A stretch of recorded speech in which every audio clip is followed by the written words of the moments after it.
Friends, आज मैं फिर हाजिर हूँ आपके सामने एक नए ग्रुप के साथ, नए शख्सियत के साथ। और मैं रंजित रजक केबी स्टूडियो के टीम के तरफ से और डॉक्टर रोशन कुमार सर के जो टीम है केबी स्टूडियो का, हम सब उन्हीं के लिए काम करते हैं। उनके जो प्रयास है, उनके प्रयासों को आगे बढ़ाने की कोशिश कर रहे हैं। तो आज मैं मिलाने जा रहा हूँ एक ऐसी टीम के साथ जो आप लोग शायद ही बहुत कम सुने होंगे, जो ये टीम ऐसे ऐसे कारनामे कर सकते हैं और वाकई में मतलब दिल को छू जाने वाले कारनामे, क्योंकि लोग समाज सेवा बहुत लोग करते हैं। दोस्तों, लोगों के लिए तो हर कोई करता है, गरीब के लिए, जात के लिए, धर्म के लिए, लेकिन बहुत कम लोग होते हैं जो इंसान के साथ साथ जानवर के लिए कुछ करें, पक्षी के लिए कुछ करें।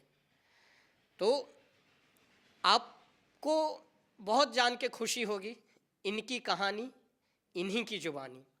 तो जो टीम का जो हेड है प्रशांत जी, आज उनके बारे में, उनके टीम के बारे में हम लोग जानेंगे, कैसे ये लोग काम करते हैं, इनके पास कैसे चैलेंजेस होते हैं और उस चैलेंजेस को कैसे फेस करते हैं।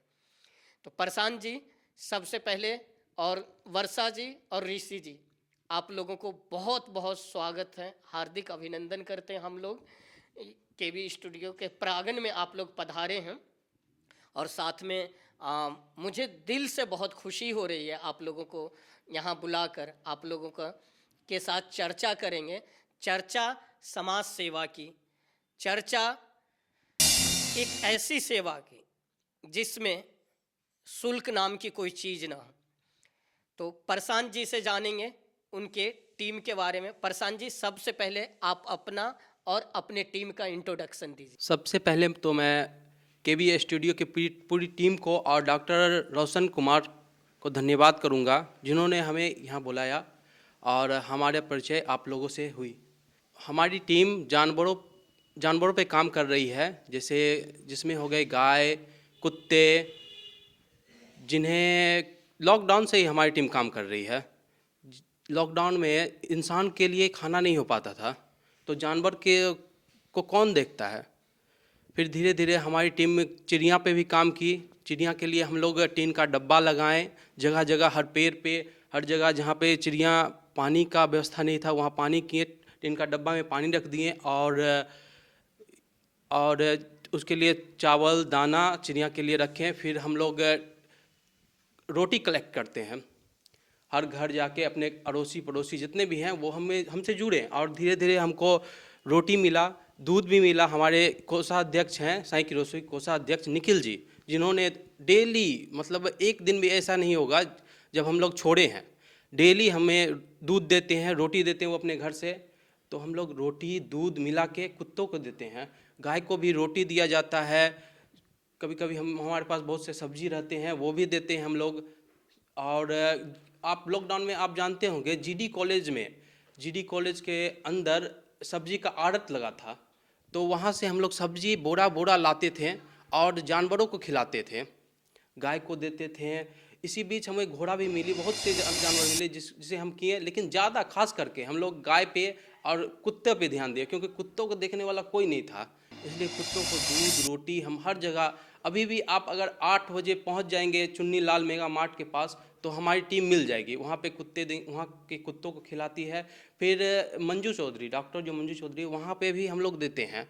और अभी हम लोग शेल्टर पे काम कर रहे हैं, शेल्टर हमारा तैयार हो चुका है। वहाँ पे गाय हैं, 2 गाय, और कुत्तों को रखा जा रहा है, 6 छोटे छोटे पपीज़ हैं, उन्हें ला के रख रहे हैं हम लोग। एक हमारे मित्र ही हैं, वो अपने घर में करीब 1.5 महीना से छोटे छोटे 7-8 कुत्ते रखे हुए हैं, जिसे वो उनके घर वाले मना कर रहे हैं कि क्यों रखे हुए हो, स्ट्रीट डॉग है, बहुत सा बात होता है घर में, क्यों रखे हुए हो। तो उनका कहना हुआ कि प्रशांत जी आप ले जाइए इन्हें और आप अपने अंदर रखिए, ज़्यादा देखभाल आप कर सकते हैं, उससे ज़्यादा कोई नहीं करेगा। तो हम बोले ज़रूर, हमें इस चीज़ का मौका चाहिए, आप दीजिए। आप वो हमें दिए और हम आज ही उन्हें शिफ्ट करेंगे, आज ही। तो वहाँ पे शेल्टर पे सबसे तैयार हो चुका है, बस वहाँ पे ले जाना है डॉग्स को और रखना है। तो दोस्तों, आपने प्रशांत जी के मुख से सुना जो कैसे जानवरों के लिए सेंटर होम की प्रबंध किया जा रहा है, कैसे जानवर इंसानों के साथ साथ जानवरों के लिए 3 टाइम भोजन की व्यवस्था की जा रही।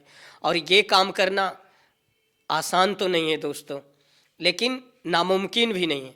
ज़रा आप भी प्रयास करके देखें, आपके आसपास भी कभी न कभी कोई बिल्ली, कुत्ता, इवन की गाय, कितना बुरा लगता है हम गाय को अपनी माता कहते हैं और वो नाली या किसी गंदे जगह पर पानी पीते हुए दिख जाता है। और ये मैंने कल वाकई में अपने आँखों से देखा एक चाय दुकान के पास से।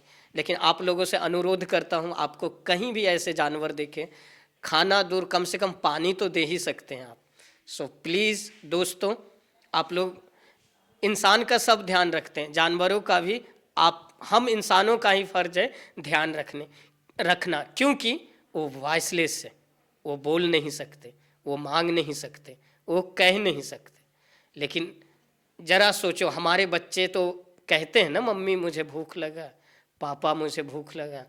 तो सेम सोचिए कि जानवर है, वो भी कहना चाहते हैं, लेकिन आपको वो चीज़ फील करनी पड़ेगी।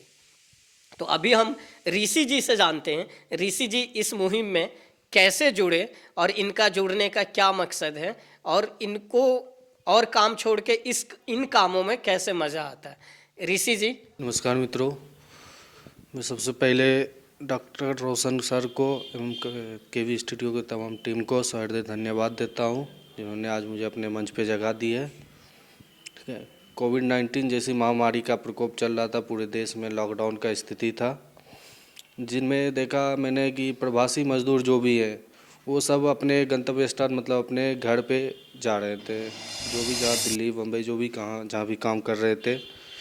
तो उनमें बहुत सारी महिलाएं भी थी। तो उनको देखा मैंने, जब उनकी स्थिति को देखा मैंने न्यूज़ पे और भी जगह जाके, तो सारे जो भी है सर, उसमें क्या था कि सारे लोग खाना पीना ये सब बंदोबस्त तो कर रहे थे उन लोगों के लिए, बहुत सी अच्छी बात है। लेकिन उनके लिए जो मैंने देखा, महिलाओं के लिए बहुत सारी ऐसी महिलाएं थी जिसका पीरियड स्टार्ट था या होने वाला था। वैसे महिलाओं के लिए मैंने सोचा कि अगर ये 40-50 मर्दों के बीच में 5 महिला 10 महिला जो भी है, और उनका अचानक से पीरियड स्टार्ट होता है तो वो उसमें कैसे मैनेज करेगी, वो कैसे बोलेगी किसी को, और वो जब चलते हुए ट्रैवलिंग के दौरान वो कहाँ से कपड़ा लाएगी, चाहे सैनिटरी नैपकिन्स लाएगी। तो मैं उस समय सैनिटरी नैपकिन्स वाली कंपनी में जॉब कर रहा था, सेल्स का जॉब करता हूँ मैं। तो मेरे पास कुछ सैंपल पीस थी, तो मैंने निखिल जी से कांटेक्ट की। साईं की रसोई लगातार रोज़ाना जा रही थी खाना बांटने के लिए, 0 माइल, हथदा वगैरह वगैरह जहाँ पे। तो मैंने उनसे कांटेक्ट किया और मैंने भी सैनिटरी पैड डिस्ट्रीब्यूशन के लिए बोला। तो उन्होंने बोला कि ठीक है चलो मेरे साथ में और करते हैं साथ में। तो मैंने अपना जो भी था सैनिटरी पैड लिया और जाके उस ज़रूरतमंद जो भी महिलाएं थी प्रवासी मजदूरों के बीच में, उन सबको मैंने सैनिटरी पैड डिस्ट्रीब्यूशन करवाया उस जगह पे। और मैं धीरे धीरे ऐसे ही आया। उसके बाद जब ये लोग 26 मार्च से भोजन का कॉन्सेप्ट चालू हुआ था, क्योंकि लॉकडाउन का समय था तो लोगों को खाने का अपना बांधा पड़ा हुआ था, तो जानवरों के लिए और होटल वगैरह भी बंद था, तो उन लोगों का खाना मिल पाना बड़ा मुश्किल हो रहा था। तो मैंने देखा, इन लोगों ने, हमारी टीम ने देखा कि ये सब जो जानवर है वो आके रोज़ साईं की रसोई जहाँ लगती है सदर अस्पताल के पास, तो वहाँ पे बेजुबान जानवर जो है आके देखते रहते थे। तो निखिल जी ने उनको बिस्किट से स्टार्ट किया 26 मार्च को। ठीक है, तो धीरे धीरे हम लोग से और भी आदमी जुड़ते गए, धीरे धीरे महिलाएं जुड़ती गई, जो कि अपने घर से 2 रोटी 4 रोटी जो भी जिनसे हुआ, रोटी दूध हम लोग को देते गए। और हम लोग धीरे धीरे धीरे धीरे करके 10, 12, 15 घर से कलेक्ट करते हैं। पर डे रोजाना का हम लोग का ड्यूटी है, और जगह जगह पे जाके वेजू बना के देते हैं। और हम लोग अभी फ़िलहाल में शेल्टर के लिए सोच रहे हैं, तो शेल्टर पे काम चल रहा है हम लोग का, जिसमें बेजुबान जानवरों को लाया जाएगा, इंजर्ड जानवरों को लाया जाएगा, उसका इलाज किया जाएगा। क्योंकि होता क्या है कि सड़क पे इंजर्ड जानवर जो भी है उसका सही ढंग से इलाज नहीं कर पाते। अगर हम लोग ने उसका मेडिकल मतलब जो भी कर दिया, तो फिर इधर उधर रहने के बाद वो उसका सही से सही घाव नहीं भर पाता है। तो हम लोगों ने शेल्टर सोचा, शेल्टर ओपन किया जाए, वहाँ पे उस इंजर्ड जानवर को लाया जाए और वहाँ पे उसका इलाज किया जाएगा और उसको जब इलाज करके पूरी तरह से स्वस्थ होने के बाद फिर उनको छोड़ा जाएगा। ऋषि जी, ये बहुत ही चैलेंजिंग काम है जो आपने बताया कि एक महिलाओं के जो पीरियड के प्रॉब्लम में कैसे फेस करती है, और ये वाकई में मैंने भी महसूस किया है। मेरा दिल्ली में एक प्रोग्राम था और मेरी बहुत ही खास फ्रेंड थी, उसी दौरान उसको भी ये प्रॉब्लम हुई थी। तो बहुत ही ये और ख़ास करके प्रवासी मज़दूरों के बारे में बात कर रहे हैं तो मुझे तो देह सिहर रहा है, मतलब सोच के ही ऐसा फील हो रहा है जो यार वो क्या फील करती होंगी या उन पे क्या बीतती होगी। और वाकई में जो आपने काम किया बहुत ही सराहनीय है और मैं आशा करता हूँ कि अपने देश के युवाओं से प्लीज़, अगर आपकी सोच इन टीम की सोच से ज़रा सा भी बदल सकती तो मदद करके देखो, अच्छा लगता है। और चाहे बच्चे हो या महिलाएं हो, कोई भी नीडेड लोग ना, मीडिया, सोशल मीडिया बहुत बड़ी चीज़ है आज के डेट में अपने आप में। बाबा का ढाबा आप लोगों ने देखा ही है, एक छोटी सी एग्जाम्पल की वजह से उनकी लाइफ बदल गई। तो आप लोगों को कुछ भी यार, कहीं भी नीडेड लोग लगें, हेल्प करने से कुछ नहीं जाता है। अगर आपके पास 100 रुपये है और 10 रुपये में किसी का हेल्प कर सकते हैं तो करना चाहिए। ये हम लोगों की सोच है, क्योंकि वो भी समाज के ही लोग हैं, वो भी हमारे ही समुदाय के लोग होते हैं। ऐसा तो नहीं कि वो दूसरे दुनिया से आ जाते हैं। दर्द हमें भी होता है, दर्द उन्हें भी होता है। हम अपने सपने पूरे कर लेते हैं, हमारे पास जेब में पैसे होते हैं, लेकिन उनका क्या, जिनके सपने पूरा नहीं होता है या जो चाहते हैं कि वो भी अच्छा कपड़ा पहने, अच्छा खाना खाए, लेकिन नहीं हो पाता है। लेकिन आप लोग अगर मदद कर सकते हैं तो मदद करने के लिए प्लीज़ ना हिचकिचाएं। ऋषि जी, जो ऐसे काम करते हैं ना तो हमारे आसपास के लोग, आम भाषा में बोलूं तो मजाक ज़्यादा उड़ाते हैं। इवन कि मुझे भी सुनने को मिलता था और आज भी मिलता है, जो तुम पागल हो यार, क्यों कर रहे हैं।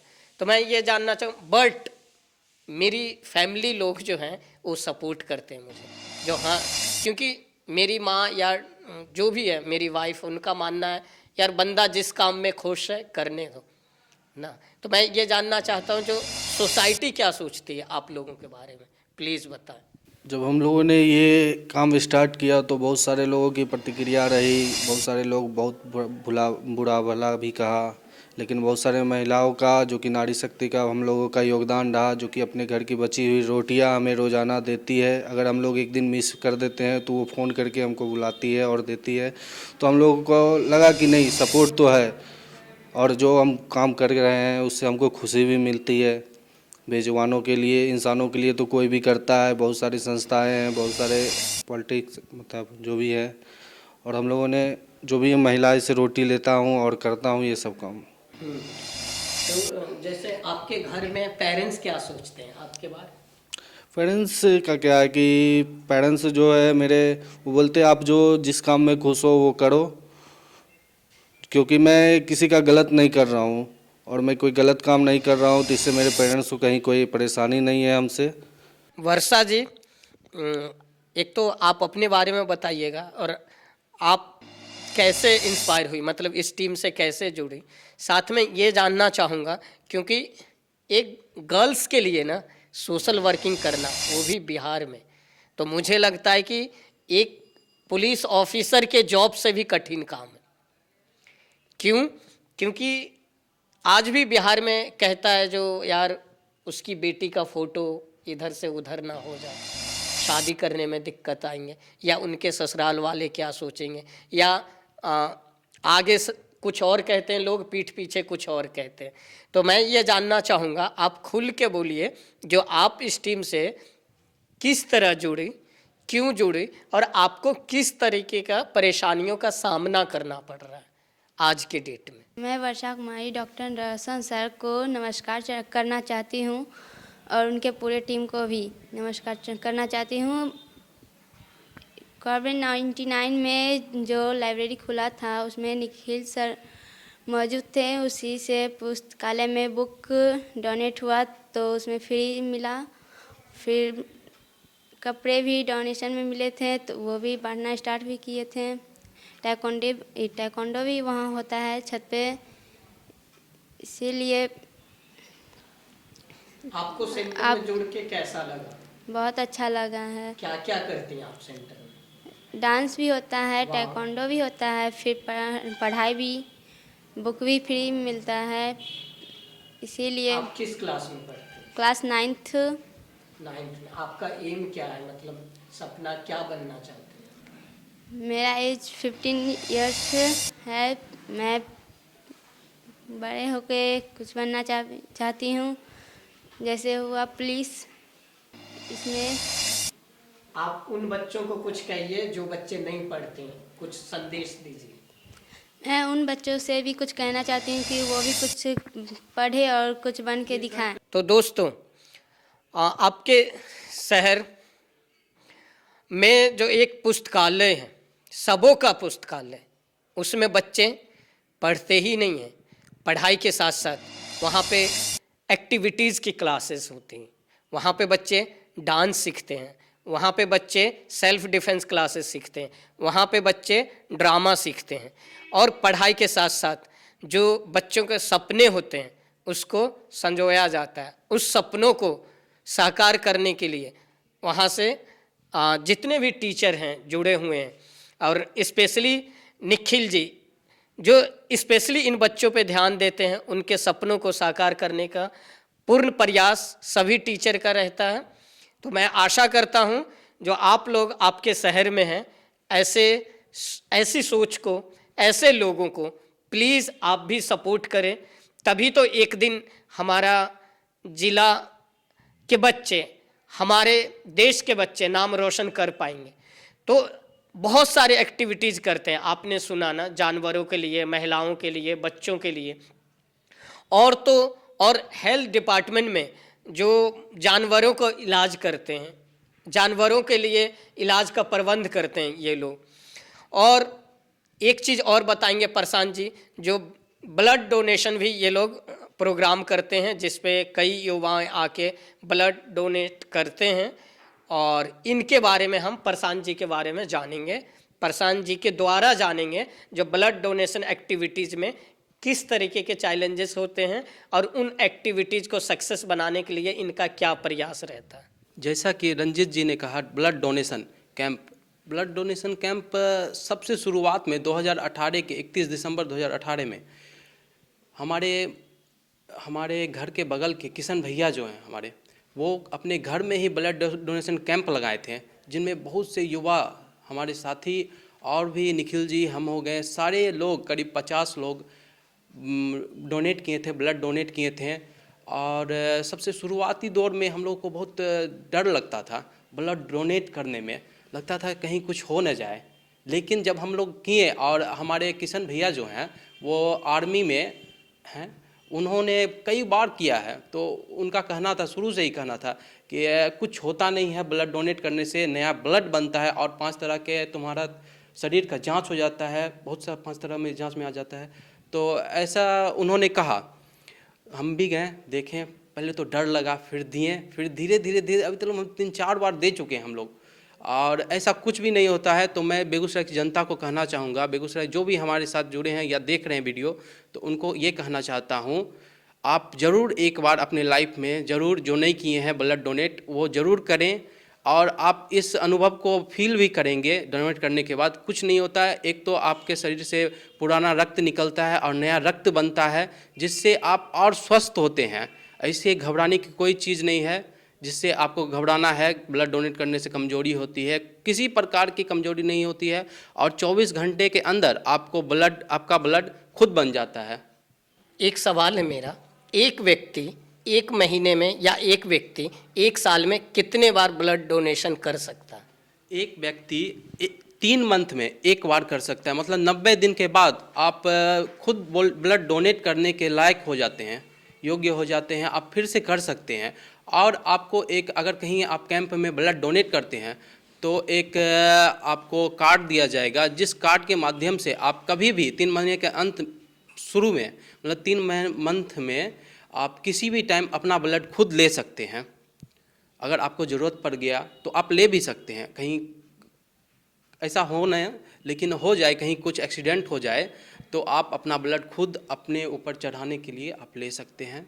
सो दोस्तों, प्रशांत जी ने वाकई में सच कहा है कि ब्लड डोनेशन करने से ब्लड शरीर का घटता नहीं है, इवन कि बढ़ता है। जो पुराने ब्लड जो होता है वो निकल जाता है, एक नए ब्लड का निर्माण होती है हमारे बॉडी में। और सबसे अच्छी चीज़ है, खुदा न करे आपको ब्लड की ज़रूरत हो, लेकिन खुदा न खास्ता कभी न कभी ज़रूरत होती है, तो आप अगर ब्लड डोनेट करते हैं तो उस कार्ड पे आपको भी भविष्य में ब्लड मिल सकती है। उसके साथ साथ आपको नहीं, अगर आपके फैमिली मेम्बर को भी ज़रूरत है और आपने भविष्य में या पास्ट में कहीं किए होंगे ब्लड डोनेशन, तो उस कार्ड के थ्रू आपको भी ब्लड मिल सकता है। और ये लोग वाकई में बहुत ही ग्रेट काम कर रहे हैं, बहुत ही अच्छा कर रहे हैं। और मैं इतना इंस्पायर हूँ कि नेक्स्ट टाइम जब भी ब्लड कैंप आप लोग लगाएंगे, मैं आऊँगा आपके साथ। मैं भी एक बार चाहता हूँ कि करूँ। मैं दिल्ली में करता था, लेकिन मैं चाहता हूँ बेगूसराय में भी कम से कम साल में एक बार मैं ब्लड अपना डोनेशन दूँ आप लोगों के कैंप में। और दूसरी चीज़ दोस्तों, देखो जो कहानियाँ जो है ना, हर कहानियाँ में, हर स्टोरी में अपना एक मज़ा है। तो आप इसी तरीके के जो बेगूसराय के अंदर जितनी भी अलग अलग एक्टिविटीज़, अलग अलग लोग प्रोग्राम करते हैं, लेकिन ये कहानी में दोस्त कुछ तो दम है। तो मैं आशा करता हूँ जो हमारे जो वीडियो आप लोग जल्द देखेंगे, और वो वीडियो जो doctor Roshan Kumar Facebook page पे आएगी, उन पेज को आपको लाइक करना पड़ेगा, आपको शेयर करना पड़ेगा, आपको फॉलो करना पड़ेगा। हमारा जो चैनल है स्टार्स ऑफ बेगूसराय, तो हमारा चैनल का नाम क्या है? Stars of Begusarai. उस चैनल को आप लोग सब्सक्राइब, लाइक ज़रूर करें। और साथ में मैं ये कहना चाहूँगा, जो आप लोग अगर चाहते हैं, जो आप लोग भी अपना टैलेंट्स बेगूसराय के लोगों के साथ, देश के लोगों के साथ शेयर करना चाहते हैं, तो प्लीज़ हमेशा केवी स्टूडियो टीम आप लोगों का वेलकम करती है। आइए, जुड़िए और आप अपनी कहानी खुद की ज़ुबानी से शेयर करिए। Thank you so much. अभी मैं यहीं पर विराम लेता हूँ। नेक्स्ट टाइम मैं फिर मिलूँगा एक नए शख्सियत के साथ, एक नई कहानी के साथ, एक अलग युवाओं के साथ। तो तब तक के लिए धन्यवाद।